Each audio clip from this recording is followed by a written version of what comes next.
Just last weekend, there's an event that took place in Boston, Massachusetts that maybe you didn't hear about.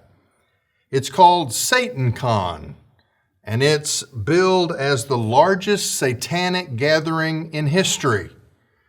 It was described as a weekend of blasphemy and remembrance, celebrating the 10-year anniversary of the Satanic Temple in Boston. I've got good news and I've got bad news. So let's talk.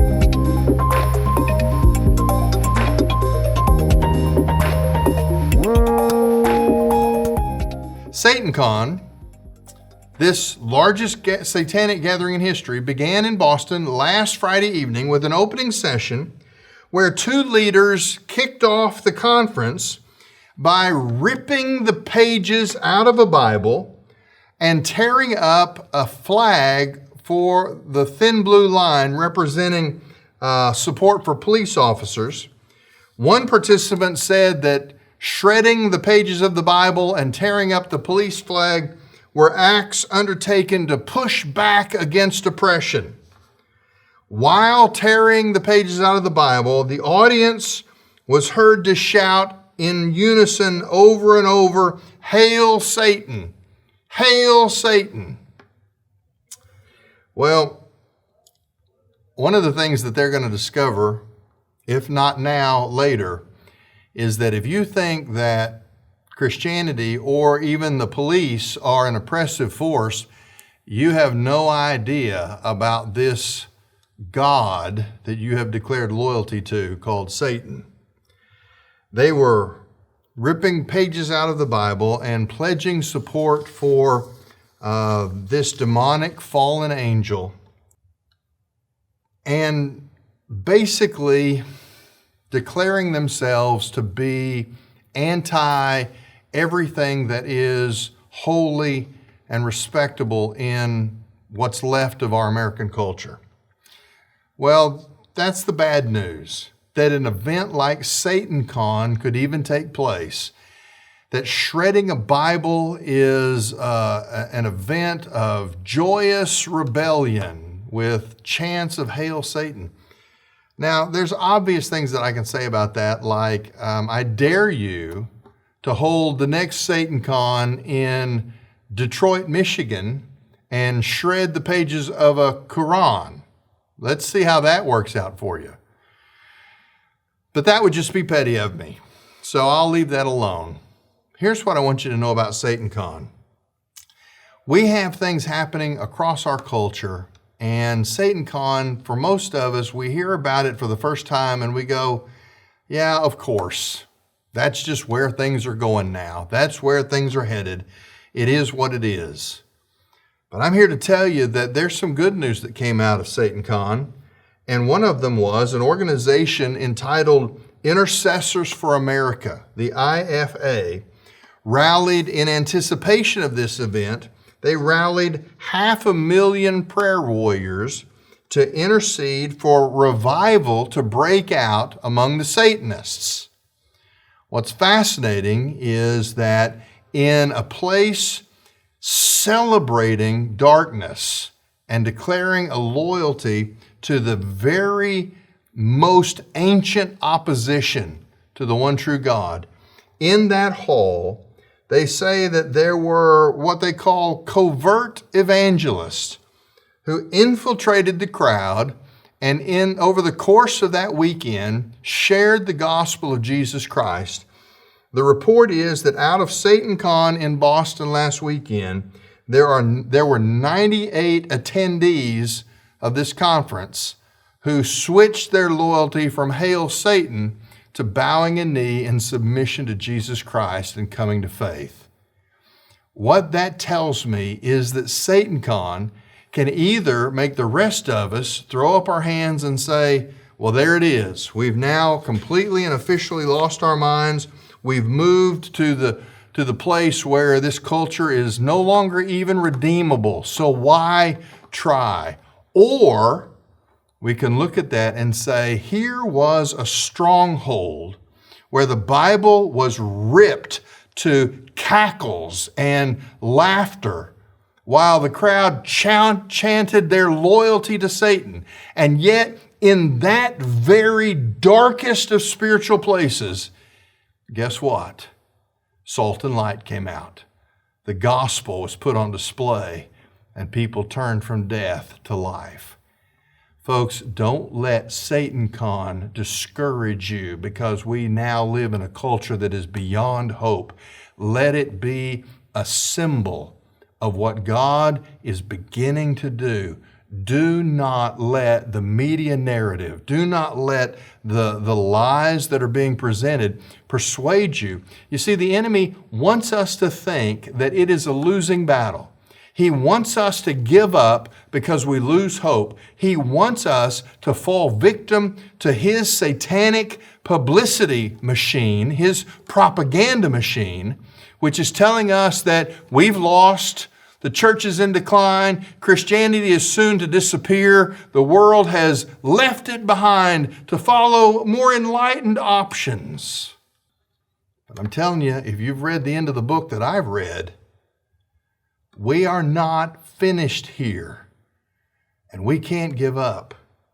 There needs to be, just like 500,000 intercessors targeting their prayers in battle against SatanCon, there needs to be in churches across this nation, there needs to be a spiritual counteroffensive. Make no mistake, this is all-out spiritual war between the kingdom of Satan and the kingdom of Christ. And the prize is the soul of America. But I'm telling you, we are not going away, and we are not giving up, and we are not falling victim to an enemy who lies to us and tells us that the battle is already over. Now, you might be tempted to listen to this story and say, well, okay, but SatanCon, that's kind of a fringe thing anyway. I mean, nobody I know would go to a conference celebrating Satan. Nobody I know would stand up in public and shred the pages of a Bible. That's got to be a fringe group. Okay, fair point. Well, let me share with you another story that has come out this week from the state of Minnesota. In a much more polished, a much less primitive presentation, but something every bit as satanic.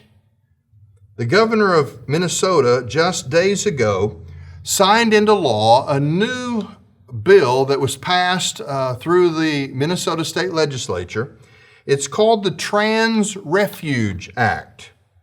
The Refuge Act defines gender-affirming care as medical health care that includes puberty blockers and permanent genital mutilation for minors who desire to make a sexual transition from one gender to another one. Tim Walz is the governor of Minnesota. He signed the bill into law, and in his speech at the signing, he said that this bill, now listen to the language, this is the way the enemy always plays it. He said this bill, remember, it's a bill to guarantee that children can receive permanent bodily mutilation and chemical castration at state expense because they're mentally unstable and the state is moving forward with this ideological agenda. But he phrased it this way. In signing the bill, the governor said, "We are standing in opposition to the forces of hatred and bigotry that oppose this medical care for our children." In other words, according to the governor of Minnesota, this is not some fringe group in Boston celebrating Satan and dressing up in black and pretending that this is all a big joke. This is a duly elected governor of one of the 50 states of this country who has now said that affirming someone's God-given biology amounts to a form of bigotry, and the state must use its coercive power to oppose that viewpoint. Say, well, I don't understand. How's this going to play out? They've not only made this, quote, gender-affirming care available for minors, But the bill goes even further, and this is where it becomes truly satanic.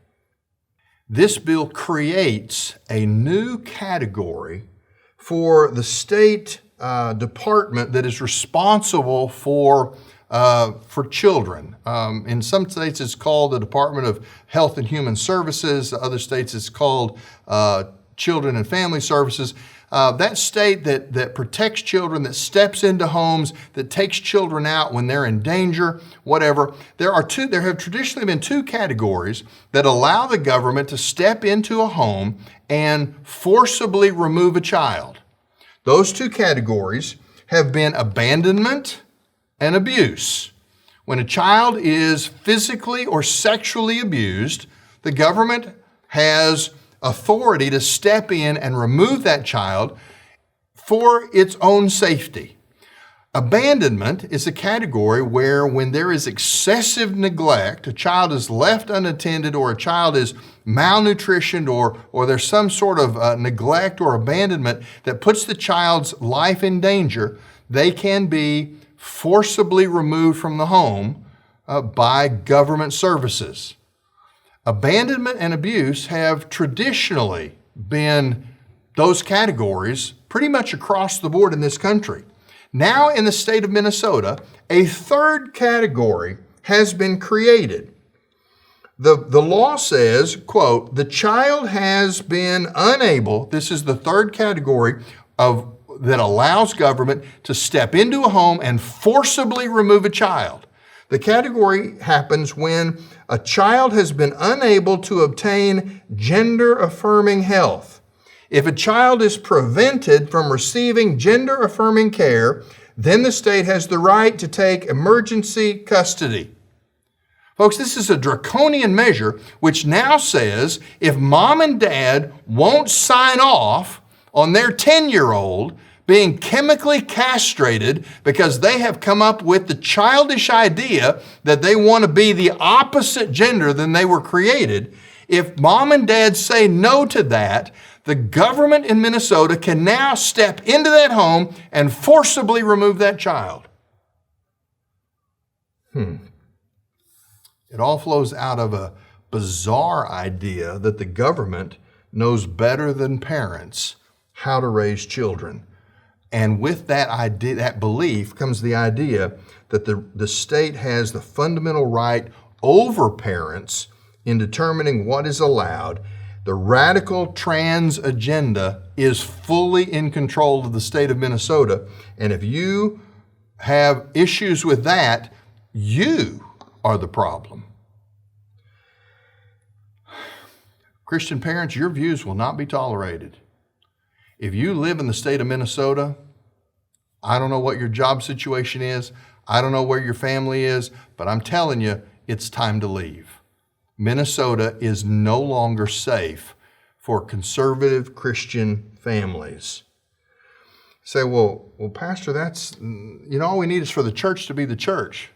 Folks, that's always what we need. But the writer who wrote the article specifically reporting on this story for World Magazine is actually a pastor in the state of Minnesota.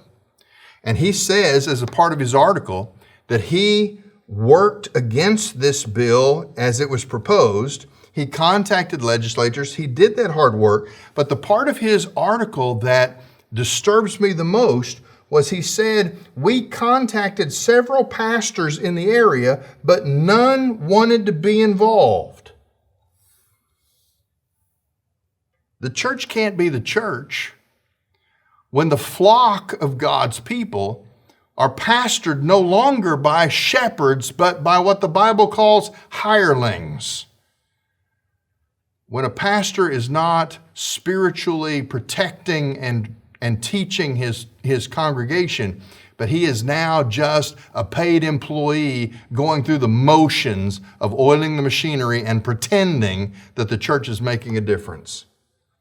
I don't care if you're in Minnesota or any of the other 49 states, if you're in a church where the pastor won't speak to the critical issues of our day, if you're in a church where leadership will not bring biblical thinking to bear on the issues that face us, the challenges that we have to spiritually and intellectually process and confront. If you're in that kind of church, move, change churches, go somewhere else. You are being pastored by a hired hand, not a true shepherd. So that's pretty harsh. You're just being ugly now. Folks, the time to soft pedal this is long gone. God is up to something in this nation, and He is consolidating Bible-believing, Bible-teaching churches. He's bringing people together because He is building a counter-offensive army to be involved in the culture of our generation. And if you are in a church that shies away from cultural involvement, if you are following a pastor who won't speak to the issues of the day because he says it's too divisive, it upsets people, you are not in a biblical church, because the church speaks truth into the culture. And people are starving for somebody to help them know, how do we navigate the moral insanity of our generation? Christ's church must oppose actively things like the Minnesota Trans Refuge Act, a law that undermines parental rights and promotes harm to children. If pastors and other leaders remain silent, they will be judged not only by God, but by future generations. If we as leaders remain silent in the face of these wolves, we are no pastors. We are no shepherds. We are just hirelings. Find yourself a biblical church. 1 Timothy chapter 2. I have this verse thrown at me by pastors who say, we shouldn't be so critical all the time. Here's what Paul says in 1 Timothy chapter 2. He says, first of all, I urge that requests, prayers, intercession, and thanksgiving be made in behalf of all people, for kings and all who are in authority, so that we may lead a tranquil and quiet life in all godliness and dignity. Paul says, pray for your leaders. I don't disagree with that. That's absolutely what we need to do. But the fact that Paul has to encourage the church to pray that we would be allowed as Christians to live quiet, tranquil, godly lives implies that Paul understood that that was not always the case. Those people who throw verses like this in Romans chapter 13, and they say, well, we just have to submit to the authorities. Folks, we don't submit to any authority except God. And while we have to be citizens and obey the laws of the land, when the laws themselves become unholy, we take a stand. You want to speed on the highway? You can't do that, because a speed limit law is not an unholy law. But when the government decides they can enter the home of a conservative family and steal away their children because mom and dad say no to chemical castration and gender mutilation, folks, that is a law that we will not obey. If that means moving, if that means fighting the fight, whatever it means. But in order to do that, you, as an individual believer, you, as a Christian family, you have to be in a church that is willing to be salt and light in a dead and dark world. Find that place. Assemble yourself with the people of God who are serious about following the Word of God. And that's where we take our stand. The battle is here. It's now. It's time. This is Truth Currents.